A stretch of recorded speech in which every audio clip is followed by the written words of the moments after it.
ou si vous choisissez votre bonheur. C'est ça le problème capital qui se trouve là. On doit trancher entre les combines politiciennes que nous rejetons complètement, parce que cela va nous amener dans des ambassades. Les États-Unis disent ceci à ces groupes. Et la France, ça c'est pro-belge, ça c'est pro.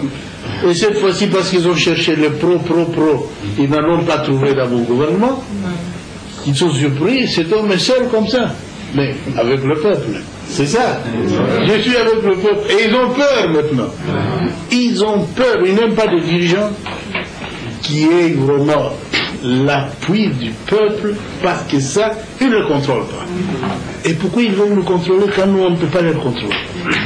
C'est toujours, il faut toujours se poser des questions. Nous pensons que nous sommes dans la bonne voie, que s'il s'agit maintenant d'aller aux élections, nous nous y employons pour que tout le monde, y compris les Tshisekedi et les autres, aille voter là-bas et qu'ils soient peut-être élus s'ils nous battent aux élections. Et nous jouons le jeu démocratique. L'armée, c'est l'armée du pays, on leur laisse le tout. Nous rentrons dans nos villages et nous continuons à vivre comme des gens.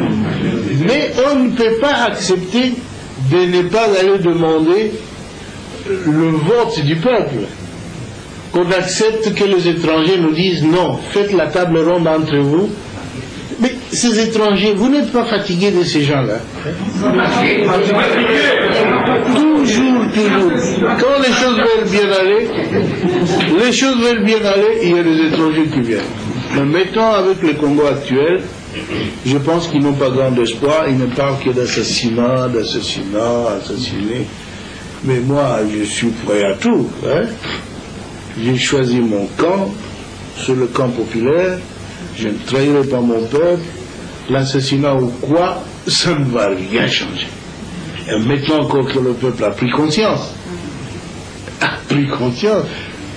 beaucoup de centaines de milliers de jeunes hommes à Kinshasa et dans toutes les autres provinces prennent conscience. Alors je pense que notre mission, bien que non accomplie, mais est en train de s'accomplir. La prise de conscience de ce peuple, qu'il est un et indivisible. Qu'on ne nous divise pas avec des partis politiques qui n'ont aucun programme, parce qu'ils étaient là. Ils ont peur d'aller au vote. Qu'est-ce qui se passe finalement? Parce qu'ils ont voulu la démocratie. Mais nous préparons, j'espère qu'il y aura à la date prévue des élections chez nous. Et nous devons le faire. Et vous ici, vous allez élire aussi. Vous allez élire.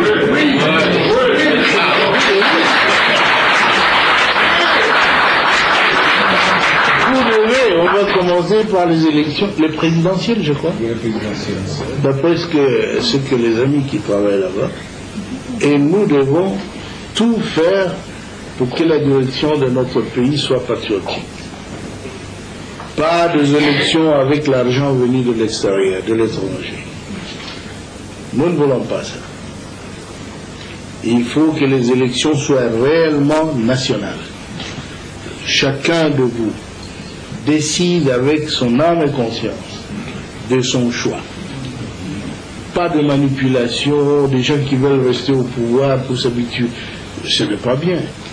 Nous ne sommes pas venus pour nous éterniser au pouvoir. Nous avons un projet au peuple, c'est au peuple de décider de ce projet-là. Toute notre démarche est dans le cadre d'un projet qu'on est en train de dire au peuple. Voilà ce que nous voulons que le pays fasse. Comment vas-tu devenir? Avec leurs propres mains, avec leur argent, sans compter l'argent des autres. Parce que les autres sont venus chercher de l'argent chez nous. Et puis, donc, il y en a toujours chez nous. Ce n'est pas encore épuisé. Et maintenant, avec cet argent-là, nous devons construire notre bonheur. Nous sommes engagés sur cette voie-là. Je vous invite d'être avec nous, avec le gouvernement du salut public. Parce que c'est un gouvernement populaire, un gouvernement du peuple, qui n'est pas capable de trahir les intérêts nationaux. Ce n'est pas possible. Nous pouvons faire beaucoup d'erreurs, mais pas de trahison. Et puis chez nous, il n'y aura pas de dictature. Personne n'a besoin de dictature. On en a vu avec notre frère Mobutu. Les gens ont sué des années durant jusqu'à créer cette misère qui n'existe que dans notre pays, où il y a encore des gens pieds nus et tout nus. Il y a beaucoup de contrées où les gens sont tout nus et les gens s'étonnent, mais comment? Les routes ont disparu. Il n'y a rien. Un grand pays où on trouve vraiment de la végétation la plus luxuriante, mais les gens ne cultivent pas.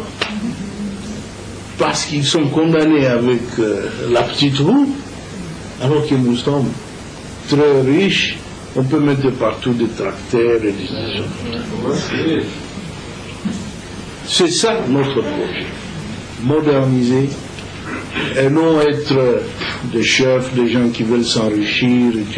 S'enrichir pour faire quoi? Il faut avoir honte d'être riche parmi des gens appauvris comme chez nous.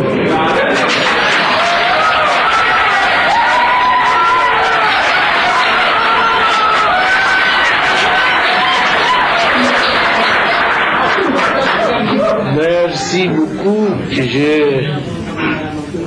J'ai abusé de votre temps peut-être, mais vous m'avez posé une question à laquelle je devais répondre. J'ai été un tout petit peu long, mais sans beaucoup de détails. Nous aurons l'occasion d'en faire. Nous avons un problème, nous devons tous être ensemble.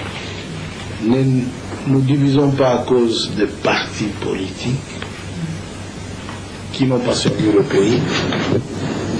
L'élan actuel, où il y a un consensus national, c'est la force